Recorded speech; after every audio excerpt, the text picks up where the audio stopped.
The Lakers still have more work to do this offseason. I've got 3 trades the Lakers could still make that would improve this roster. That's coming up next on The Big Lead.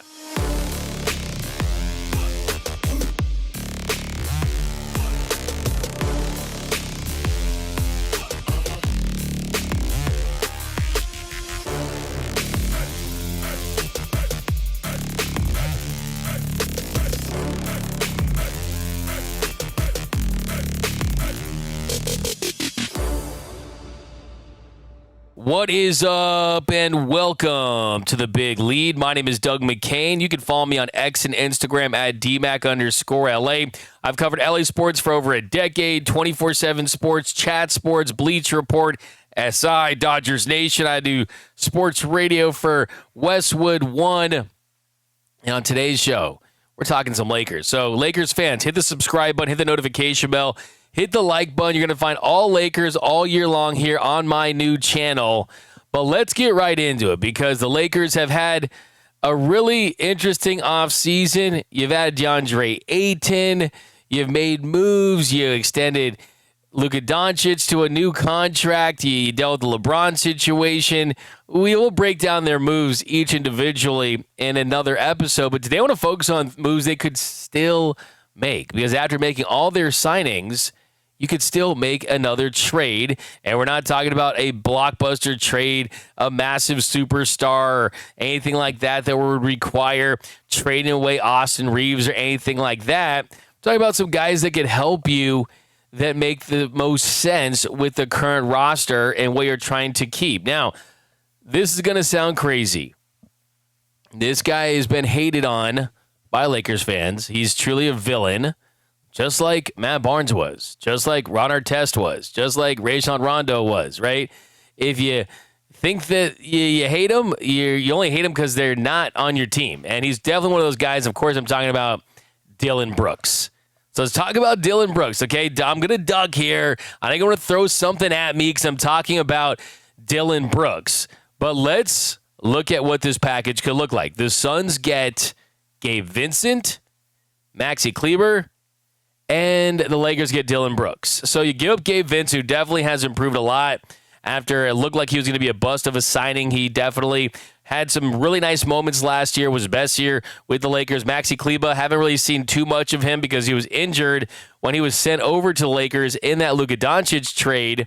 But let's look at Dillon Brooks. So Brooks is a guy that you look at the production that he brings. He brings an enforcer, a guy that can be a spark plug, but statistically speaking, he's someone 6'6", can average 14 points per game, 3.7 rebounds, and 1.7 assists.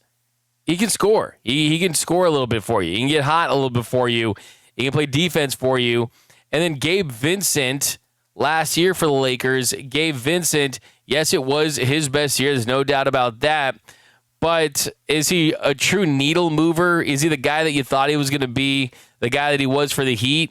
At the end of the day, he still averaged 6.4 points per game, 1.3 rebounds, and 1.4 assists on 40% shooting. Yes, those numbers look better towards the end of the year, but I don't think you can expect too much from Gabe Vincent. And with Brooks, he's still good. He's a really great defender, one of the best, if not the best wing defender in the league. I mean, he's really in that category. Yes, he can be streaky offensively, but when he gets it going, he's not afraid to take a big shot. He's not afraid to get in the grill of the opposing team's best player. And some might not like that about Dillon Brooks. That actually attracts me to Dillon Brooks. In this age of jersey swapping and no trash talking and TikTok dances, this soft era of NBA basketball where everyone is best friends, da-da-da-da-da. Give me more Dillon Brookses. Because when the NBA was at its best, it had guys that went out there and competed, and it wasn't always this friendly jersey swap, whatever it is, you right? So Dillon Brooks brings that element, and we saw it pay dividends with Ron Artest, right? I mean, everyone hated Ron Artest when he elbowed Kobe, when him and Kobe would get into it when he was on the Rockets, and Kobe was the guy who wanted him on this team, and they moved off of Trevor Ariza to go and get him. So if you look at financially, too, it would also be a trade where it would save the Lakers $1.3 million. And that's still not enough to get a free agent on the veterans minimum, but it does get you a player that can help you. And then you look at where the Lakers, I mean, sure, I think Lakers fans would go back and they might change their tune if they see Dillon Brooks do for them what he has done for other teams. So some people might hate this idea. I like it. I'm here for it. I really am. I'm trying to make this 2025 Lakers team as interesting as they possibly can get. And I think interesting means getting guys that you can compete for championships with. And I do think that there's something there with Dillon Brooks, and he's gettable. Then next one, how about bring old friend Malik Monk back? So in this package, the Kings, they would get from the Lakers a lot of the same guys we talked about, Gabe Vincent, Maxi Kleber, but you also get a lottery-protected 2031 first-round pick. So this is kind of one of those trades where you almost think, okay, is he worth a first-round pick, even if it's lottery-protected? I think that is going to be a long and hard conversation depending on what version of Malik Monk you think you are getting. But from just a player value standpoint, it does make sense. You look at where the Kings are at. They had really interesting to weird spending this offseason. They attempted to trade Malik Monk for all kinds of players that essentially were downgrades. They did that to try to create more cap space so they could add more guards. To no avail. They weren't able to execute on that. So I don't think that the Kings would be against making another move. And I think if you look at where the Lakers are at, you jump in and you try to shake hands with a rival, quote unquote, in the Kings to get a deal done. And if you were the Kings, could you try to get Dalton Knecht from the Lakers instead of a first-round pick? And if you're the Lakers, would you say to yourself, oh, yeah, we think that's a much better deal for you. We'll give you Dalton Knecht. So maybe for the Lakers, you give them Dalton Knecht instead of that first-round pick and feel better about your future assets. Now, you go back to Malik Monk as a player. I mean, it was not a fun season back in 2021 and 2022, but he was one of the guys that had his best year as a pro. He's a guy that bet on himself with the purple and gold, and it paid off for him. It really, truly did. He came here with a purpose, and that was to take a shorter-term deal to set up a bigger contract. It was a business decision at age 23, and it worked for him. It really, truly did. He ended up with the Lakers that season averaging 13.8 points per game, but I think the flashes are what took him over the top. Shot 39% from three, 47.3% from the field, and then would go on to go join the Sacramento Kings on a multi-year contract. And I think if you look at where Malik Monk is, I think from the Lakers standpoint, you look at Austin Reeves too, and it's a good insurance policy if you can't get something done long-term with Austin Reeves. And it's also a message to Austin Reeves from a negotiation standpoint. Hey, I mean, we love you. We would like to have you. He wants $30+ million. But if things just don't go that route and you get a full year with Luka Doncic and Austin Reeves and you don't think they are the best fit, then Monk's not a bad fallback option. So I think you look at Reeves, you look at Monk, you look at Luka Doncic. Only issue there is both of the Lakers in that conversation aren't very defensive first players, and then Monk isn't as well. Would it be too much offense and not enough defense? And do you have backcourt players that can't hold their own on that side of the floor? That might not be the direction the Lakers want to go. So Monk was just fun, and it probably won't happen, but it is. If they wanted to go that route, I think that the Kings would at least listen. Then, speaking of getting the band back together, you know I like to say you don't like to reheat those McDonald's French fries, but KCP, Kentavious Caldwell-Pope, another minimum asset type of deal that you could consider. The Grizzlies would get Gabe Vincent and Maxi Kleber. The Lakers would get Kentavious Caldwell-Pope. And just looking at where Kentavious Caldwell-Pope has been in recent years since he left the Lakers, he has been a winning player. You saw him help Denver win a championship. The last year with Orlando, the numbers were down. in his age 31 season, 8.7 points per game, 1.8 assists, shot 43% from the field, 34% from beyond the arc. So really had a bad year by his standards from downtown.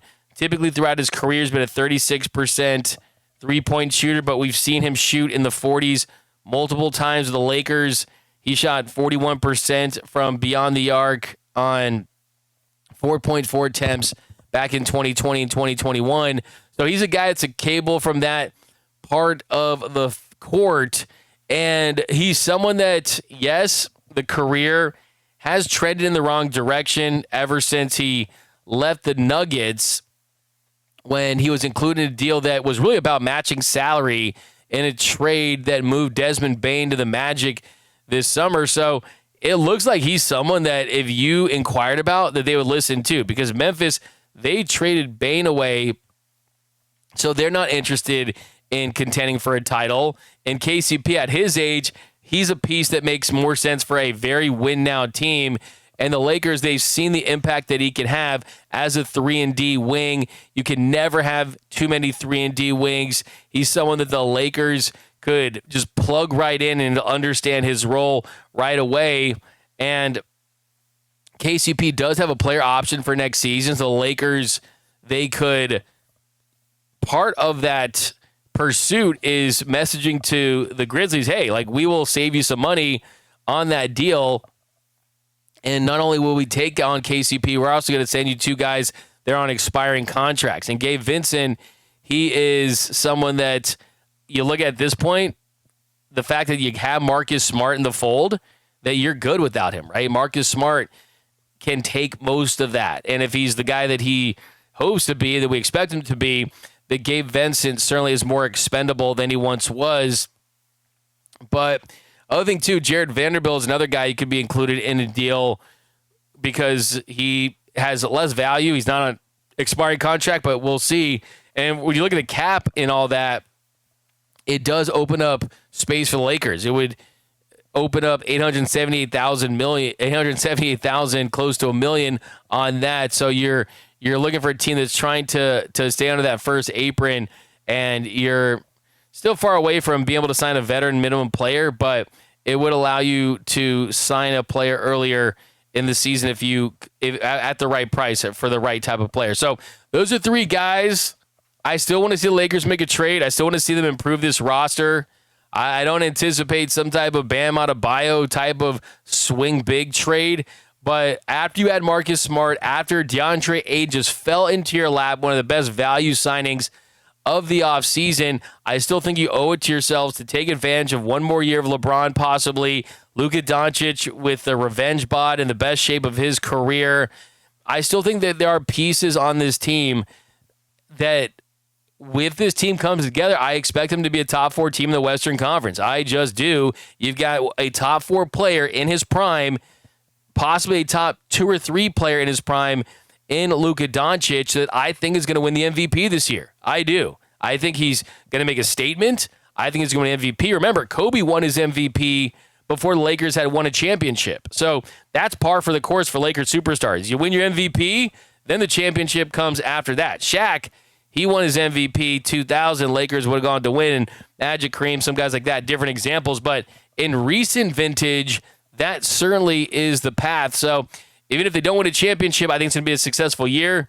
And I'm not afraid of any team in the NBA. I think OKC is big, and we know the kind of talent they have. But if this team stays healthy and we see the growth from J.J. Redick and a lot of the guys that are already in this organization, I think the Lakers are getting slept on. I really, really do. But here's some trades to mull over. And let me know down below, of these three, which player would you most want the Lakers to add of this group? My name is Doug McKain. You can follow me on X and Instagram at DMAC_LA. If you haven't yet, do me a huge favor. Hit the subscribe button, hit the notification bell, hit the like button for your Los Angeles Lakers. And until next time, I'm out.